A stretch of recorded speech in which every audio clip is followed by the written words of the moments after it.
مساء الخير. معك أحمد من شركة معرفة المجهول. أقدر أساعدك إزاي؟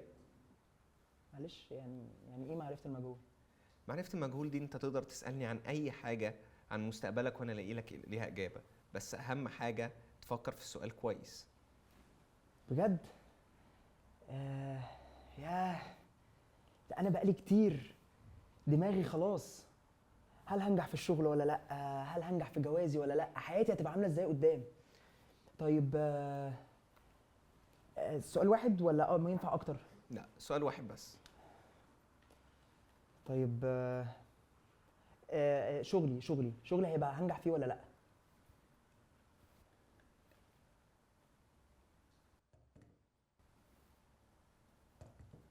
لا. لا. يعني ايه لا؟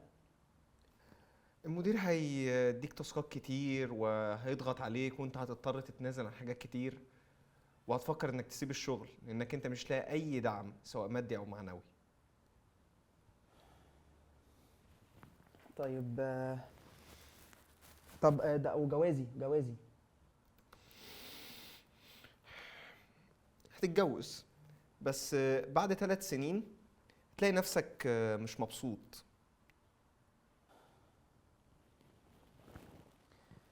طب ازاي؟ وانا خفت ليه؟ وانا مش المفروض لما اعرف ارتاح؟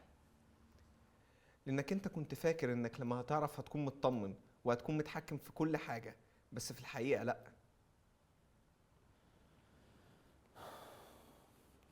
طيب لو سألت على كل حاجة تفتكر ده يريحني؟ لا، انك انت هتبقى عايش حياتك كأنها سيناريو، وهتبقى كأنك بتقرأ كتاب عارف نهايته.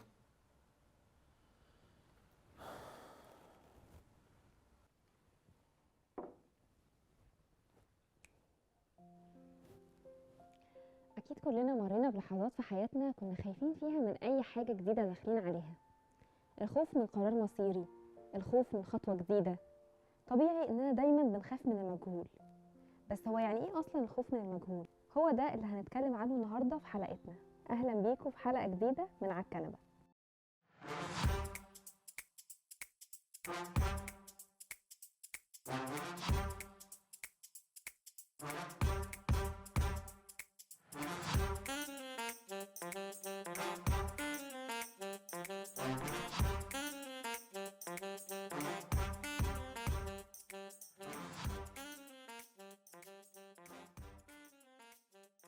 افرض يا باشا، افرض مش عارف شكلي هينام ولا ايه. افرض يا باشا. هو إحنا ليه بنخاف من المجهول؟ أول حاجة لازم نعرفها هو إن الخوف من المجهول ده شيء طبيعي جدا وشعور طبيعي لازم الإنسان يمر بيه. لو جينا نحلل الظاهرة دي علميا هنلاقي ان احنا عندنا في المخ حاجة اسمها أميجدلا.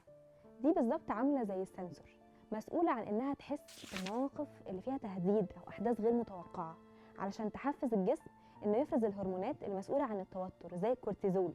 ايوه برضو يعني ليه بنخاف من المجهول؟ علم النفس الحديث بيقول ان الخوف من المجهول نوع من انواع القلق الوجودي، مرتبط بمصطلح اسمه المستقبل غير المؤكد.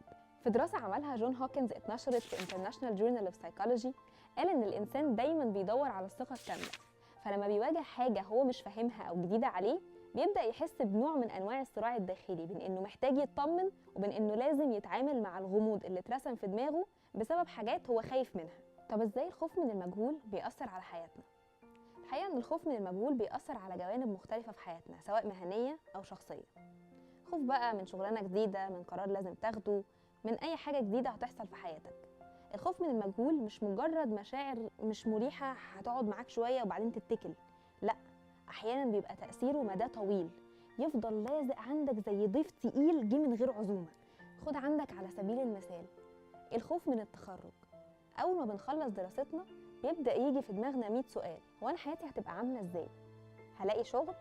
طب يا ترى لو لقيت شغل هيعجبني؟ في دراسة عملها جون هاريس في جورنال كارير اسسمنت وضح ان الخوف من اي قرار غلط بعد التخرج بيسبب توتر عند الشباب، لدرجة ان في ناس ممكن تفضل واقفة مكانها ما تاخدش اي خطوة بسبب بس الخوف من الفشل.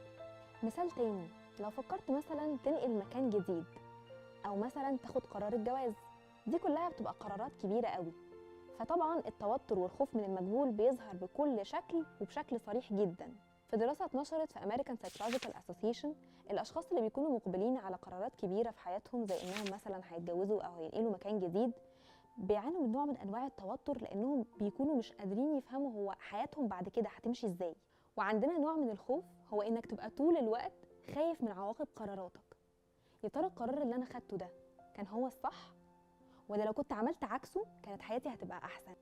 زي نورة بطلة رواية The Midnight Library اللي كانت مش راضية عن حياتها وندمانة على كل قرار أخدته، فبتقرر إنها عايزة تنتحر وتنهي حياتها. بس بدل ما تموت بتلاقي نفسها في الميدنايت لايبرري اللي فيها كتب عبارة عن مراحل حياتها، قدامها فرصة إنها تختار كل مرحلة في حياتها وتعكس قرار هي أخدته.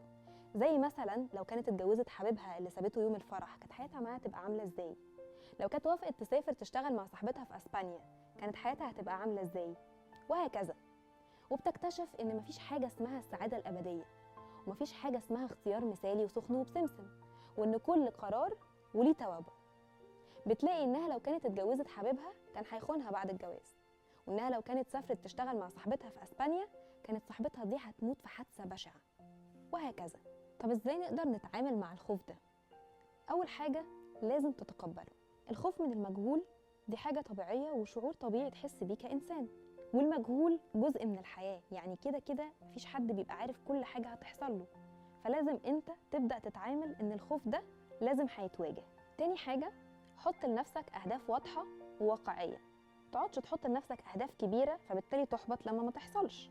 قسمهم أهداف صغيرة، ولما تبدأ تحققهم تدريجيا بتحس انك مسيطر على كل تفصيلة في حياتك. وبما ان احنا قلنا ان التغييرات دي حاجة أساسية وكده كده هتحصل، انت لازم تكون مرن، لازم تتأقلم مع أي حاجة جديدة هتحصل لك.